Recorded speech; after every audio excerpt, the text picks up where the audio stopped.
Buenos días. Espero que no se esté escuchando mucho ruido. Está lloviendo allá afuera mientras grabo. Pero bueno, espero que el ruido no sea lo suficiente escandaloso, ¿no? Como para interrumpir lo que voy a decir. Vamos a empezar con una oración. Dios, te damos muchísimas gracias porque pues nos das un nuevo día. Gracias por esta lluvia que por fin tenemos aquí en Manzanillo. Ayuda a aquellos a quienes pueda esto afectar. Y si nosotros podemos ayudarlos de alguna manera, pues ayúdanos a saber de ello. Ayúdanos también a estar atentos a tu palabra para que lo que podamos aprender hoy sea algo que realmente podamos nosotros vivir y poner en práctica. En el nombre de Cristo Jesús, amén.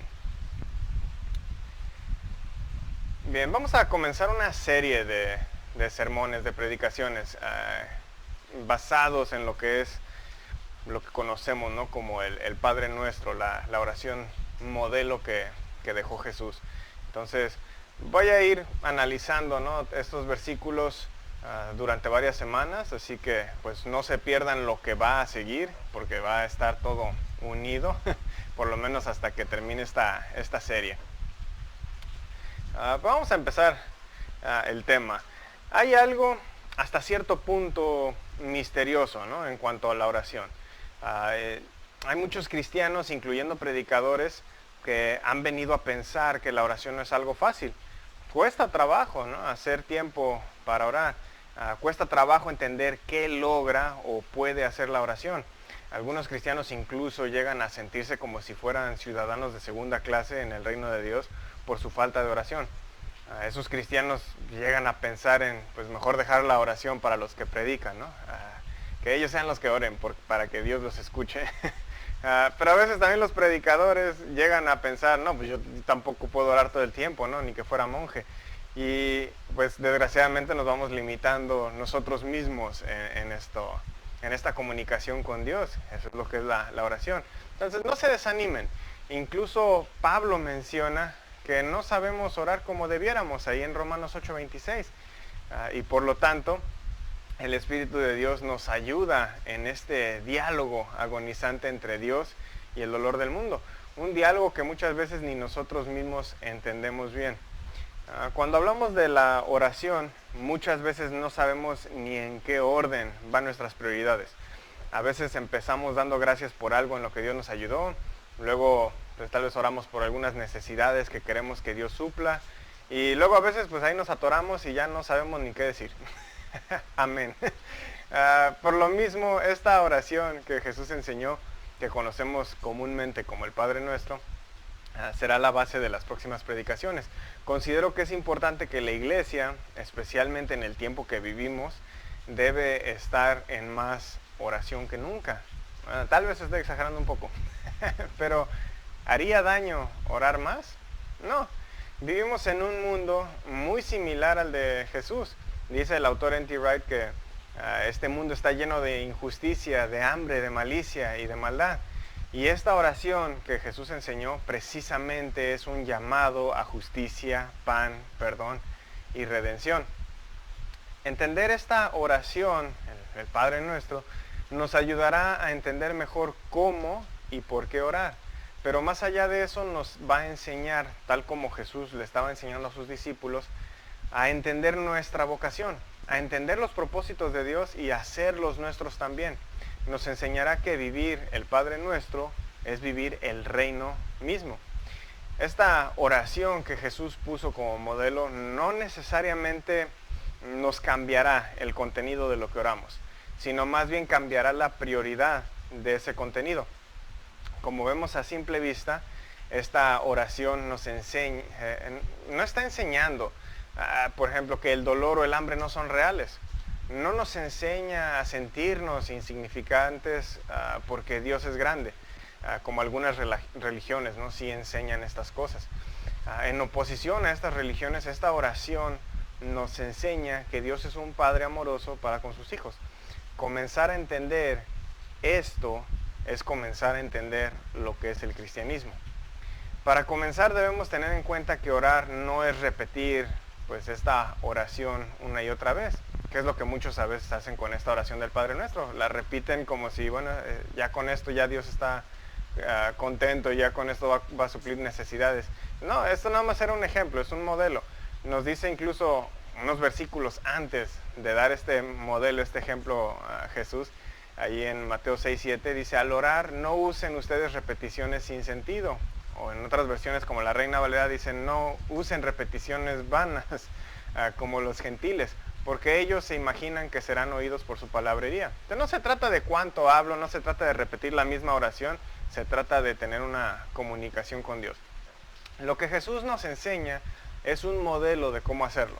Y así como Él la oró en esas prioridades, podemos tomar nosotros el ejemplo y aplicarlo a nuestra forma de orar. Y si se puede, bueno, con las mismas prioridades en el mismo orden. Al fin y al cabo, pues fuimos llamados a ser imitadores de Él. La segunda cosa que quiero que también tengan en mente es que tienen que hacer de la oración un hábito. ¿Va a costar trabajo? Pues por supuesto que sí. Pero hagan el esfuerzo de comenzar a orar, aunque sea una vez al día. Y no me refiero a, pues gracias a Dios por los alimentos, amén. O sea, me refiero a hacer tiempo para hablar con Dios. Cuando hacemos oraciones como esa por los alimentos, muchas veces la convertimos en rezo. Repetimos incluso las mismas palabras cuando oramos antes de los alimentos. Y volvemos a lo que Jesús advirtió en este versículo que está ahí en la pantalla. Lo hacemos una repetición vana, una repetición sin sentido. Ahora, con estas cosas en mente, ahora sí pasemos a la interpretación. Nos dice Mateo 6:9, ustedes pues oren de esta manera. Padre nuestro que estás en los cielos, santificado sea tu nombre. El enfoque de la predicación de hoy será solo la parte que dice Padre nuestro que estás en los cielos, porque hay mucho que abarcar en esta pequeña oración. Y bueno, hay poco tiempo de atención y retención por nuestra parte. Pero bueno, si somos serios acerca de nuestro cristianismo, entonces vamos a querer aprender y crecer más en oración. Y es muy cierto que en cuanto nos hacemos cristianos, podemos referirnos a Dios como Padre nuestro. Y aunque suenan sencillas estas palabras para el cristiano bebé, tomará la madurez entera del cristiano entender lo que realmente significan estas palabras. Esta oración modelo nos muestra no solo cómo orar, sino incluso nos enseña la vida y ministerio de Jesús mismo, a quien la Biblia describe también como nuestro hermano mayor, ahí en versículos como Romanos 8:29. Sabemos que Jesús es Dios, aunque bueno, comúnmente lo conocemos como Hijo de Dios, lo cual, pues bueno, no es un tema en el que voy a meterme ahorita, sería desviarme mucho del tema. Pero, ¿por qué Jesús llama a Dios Padre? ¿Qué significaba que Él dijera esto? ¿Y cómo aplica esto a nuestras vidas? Para responder a estas preguntas, una de las cosas más importantes que pues sí tenemos que tener en mente es que la palabra Padre describía la vocación de Israel y en específico la salvación del pueblo de Israel. La primera vez que ocurre la idea de Dios como Padre de la nación de Israel en el Antiguo Testamento es cuando Moisés se enfrenta al faraón. Éxodo 4, 22 y 23 dicen, entonces dirás a Faraón, así dice el Señor, Israel es mi hijo, mi primogénito. Y te he dicho, deja ir a mi hijo para que me sirva, pero te has negado a dejarlo ir. Por tanto, mataré a tu hijo, a tu primogénito. El llamarle Padre a Dios para Israel era agarrarse de la esperanza de libertad, de pasar de ser esclavos a ser hijos. Cuando Jesús le dice a los discípulos que llamen a Dios Padre, para aquellos que estaban atentos, los que estaban escuchando bien, lo que estarían escuchando es el éxodo, un nuevo éxodo. La libertad estaba cerca, la esperanza que viene con el reino de Dios. La palabra Padre entonces no solo contenía la idea de esta intimidad o esta relación, sino que llevaba la idea de una revolución. No estamos hablando solo de familiaridad, sino de esperanza, de libertad, de aquello que estaba oprimiendo, valga la redundancia, al oprimido. La palabra Padre también es un eco de las promesas de Dios al rey David. Dios le prometió que su reino estaría establecido por siempre a través de este rey que iba a venir, este Mesías. Y le dice, yo seré para él, yo seré padre para él y él será hijo para mí. Vemos esta frase ahí en versículos como 2 de Samuel 7:14 o Salmo 89, 26 y 27. El Mesías, el rey que vendría, sería esta promesa para toda la gente. El profeta Isaías reafirma esta promesa e incluso indica que todos los sedientos vengan a las aguas y los que no tengan dinero vengan, compren y coman. Vengan, compren vino y leche sin dinero y sin costo alguno. Inclinen su oído y vengan a mí. Escuchen y vivirá su alma, y haré con ustedes un pacto eterno conforme a las fieles misericordias mostradas a David. Estas dos cosas van de la mano. Libertad para Israel del cautiverio vendría a través del trabajo del Mesías. Y Jesús, al hacer eco de estas cosas, le está diciendo a sus discípulos, esta es su oración. Ustedes son la gente de la libertad. Ustedes son el pueblo mesiánico. Los judíos se aferraban a esta promesa de un éxodo, a pesar de que habían vivido ya varias veces en esclavitud y en exilio. A pesar de que parecía que la promesa estaba tomando tal vez mucho tiempo en cumplirse. Incluso Isaías expresa el sentimiento de la nación al decir ahí en Isaías 63:16, porque tú eres nuestro Padre, aunque Abraham no nos conoce ni nos reconoce Israel. Tú, oh Señor, eres nuestro Padre desde la antigüedad, tu nombre es nuestro Redentor. Es decir, lo que consideraban ellos seguro se había ido, pero podían agarrarse del hecho de que Dios era su Padre. Y ese hecho nos da esperanza en donde humanamente no la hay. Observen la historia de Israel. En Egipto fue el éxodo en tiempos de Moisés, pero luego fue Asiria, luego fue Babilonia, fue Persia, fue Grecia, Egipto, Siria, y ahora en los tiempos de Jesús era Roma. ¿Cuánto más duraría la tiranía? ¿Cuándo sería libre Israel por fin? Los judíos sabían, pues en cada Pascua celebraban esto, que esta libertad vendría cuando Dios les diera un nuevo y final éxodo. Y sabían que esto vendría cuando llegara el Mesías. Y entonces Jesús abre esta oración haciendo eco de todas estas cosas al decir, Padre nuestro. La vida y ministerio de Jesús no era este plan B de Dios, no era una visión nueva de Dios. No vino a ofrecer un patrón nuevo o una espiritualidad nueva como muchas veces enseñan. Jesús estaba llevando a cabo este éxodo prometido desde el Antiguo Testamento para todo el que quisiera ser hijo de Dios. Esta era la vocación de Jesús, un éxodo más grande que el de Egipto, el éxodo que liberaría a todos del pecado y de la muerte. Así como Él llamó a pescadores, a ser pescadores de hombres, Él que era carpintero tomó clavos y madera para llevar a cabo el verdadero éxodo, la verdadera derrota del mal. Llamar a Dios Padre no era un simple alivio, era un reto, pues llamaba a la revolución más grande conocida en la historia de la humanidad. Una revolución que sigue arrebatando personas de la esclavitud en el pecado hacia la libertad en Dios. Es por eso que en el jardín de Getsemaní Jesús vuelve a llamar a Dios Padre. Recordemos que en esa cultura el hijo aprende el oficio del padre, el hijo imita al padre. Lo que Jesús aprendió, por ejemplo, como carpintero, pues era por José. Lo que el padre hace, el hijo repite. Y cuando todo se vuelve más oscuro, Jesús como hijo pregunta, ¿es este el camino? ¿Debo tomar esta copa? Es por eso que Hebreos, por ejemplo, nos dice que Jesús aprendió obediencia por lo que padeció. En Getsemaní, el hijo está asegurándose que el proyecto que tiene con el padre se está llevando a cabo como debería. Y precisamente esto es lo que está sucediendo. El nuevo éxodo se está llevando a cabo. Está Jesús en esta situación rescatando a Israel y a todo el mundo del mal, de injusticias, de pecado y de muerte, enseñándonos un nuevo camino a seguir. Jesús como humano también tuvo que aprender como nosotros lo que implica llamar a Dios Padre. Y el proceso de ese aprendizaje llegó a su plenitud cuando dijo, Padre, en tus manos encomiendo mi espíritu. La palabra Padre entonces debe llevar nuestra atención a este mensaje revolucionario de la misión de Jesús. Este mensaje de un nuevo éxodo en el que el opresor teme y el oprimido es liberado. Dice nuevamente el autor N.T. Wright que este no es un mensaje de una simple revolución humana. La mayoría de revoluciones dan luz a nuevas tiranías. Esta no. Esta es la revolución del Padre. Viene a través del sufrimiento y muerte del Hijo. Es por eso que al final de la oración del Señor oramos ser liberados de la gran tribulación. Esta revolución viene a través del Mesías y su pueblo, compartiendo y soportando el dolor del mundo para que el mundo sea sanado. Este es el mensaje del reino.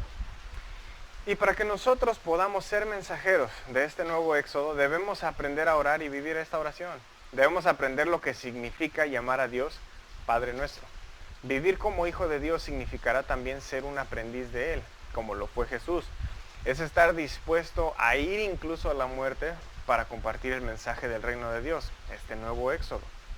Y es entre la primera y segunda venida de Jesús que debemos celebrar la victoria decisiva de Dios en Jesús sobre el pecado y la muerte. En esperar y trabajar e incluso orar para ser parte de esa victoria decisiva.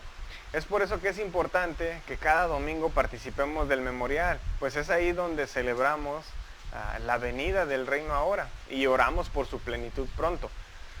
Todo eso estamos diciendo cuando nos referimos a Dios como Padre. Estamos diciendo que estamos dispuestos a salir de nuestra comodidad para ser hijos que aprenden de Él. Hijos que están dispuestos a salir a la oscuridad del mundo para brillar, aún sabiendo que el mundo tratará de apagar esa luz, incluso a veces con amenaza de muerte. Pero sabemos y estamos confiados en Dios que la muerte no puede separarnos del amor de Dios. Es la muerte precisamente el camino al que nos dirigimos todos. Y es a través de ella que vamos a encontrar la verdadera libertad y vida en Cristo. ¿Qué dará miedo, a final de cuentas, en esta oscuridad? Pues muchas cosas, no lo podemos negar. Va a dar miedo salir al mundo y estar explicando este nuevo éxodo, este mensaje. Ver dentro de nosotros mismos incluso, la oscuridad que muchas veces albergamos nosotros, da suficiente miedo. Aún más va a dar pues ver la oscuridad de otros. Y a veces la tentación pues es bloquear el mundo para no enterarnos de la oscuridad que hay. Un profesor mío en la universidad recomendaba no ver las noticias porque era deprimente ver el mal en el mundo. Pero es precisamente lo contrario lo que debemos hacer. Pues de otra manera creamos un mundo utópico dentro de nosotros en donde pues no hay mal, no hay dolor. Por eso a muchos les cuesta trabajo orar. No saben qué orar porque no ven lo que hay allá afuera. Ver lo que hay allá afuera nos da una lista muy larga de cosas por qué orar.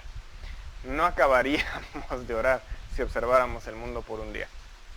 Responder al llamado de ser hijos de Dios es tomar el riesgo de ver esa oscuridad y brillar intensamente para que la gente vea el amor sanador de Dios. Es vivir esta oración para que otros vean las promesas de Dios cumpliéndose, para que vean la victoria que tuvo en el Calvario al resucitar al tercer día. Es descubrir nuestro dolor, descubrir nuestra oscuridad y ver cómo Dios trabaja para darnos paz y luz. El cristianismo no es este avance egocéntrico de una espiritualidad, ¿no?, que muchas religiones enseñan. No es huir o ignorar el dolor que sentimos. No es tampoco simplemente experimentar estos sentimientos llegadores, ¿no?, que a veces tenemos. Es estar parados en presencia del sufrimiento que hay en el mundo y arrodillados en la presencia de Dios. Uniendo ambas cosas en la victoria en la cruz. Es vivir en esta tensión entre la primera y segunda venida de Jesús. Eso es la verdadera espiritualidad del cristianismo. Eso es llamar a Dios Padre. La misión de la iglesia está en esa palabra. El trabajo de la iglesia de crecer como hijos de Dios, de ver a Dios como Padre, es precisamente atrevernos a imitar al hermano mayor, que es Jesús. De buscar nuestro pan de cada día, de buscar perdón cada día, de estar revestidos de Cristo a través del bautismo, como dice Gálatas 3:27, de vestirnos de lino fino, que son las obras, como dice Apocalipsis 19:8, de participar de la mesa del Señor, como dice 1 Corintios 11:23 al 29, de llorar con Él en el jardín, de sufrir con Él, como nos dice Filipenses 1:29, de tener vida juntamente con Él. Tal como Jesús nos enseñó en su vida, en su muerte y en su resurrección, nosotros debemos actuar. Solamente al vivir esta oración, solamente al imitar a Jesús, nuestro hermano mayor, podemos con confianza decir que Dios es Padre nuestro. Que Dios los bendiga.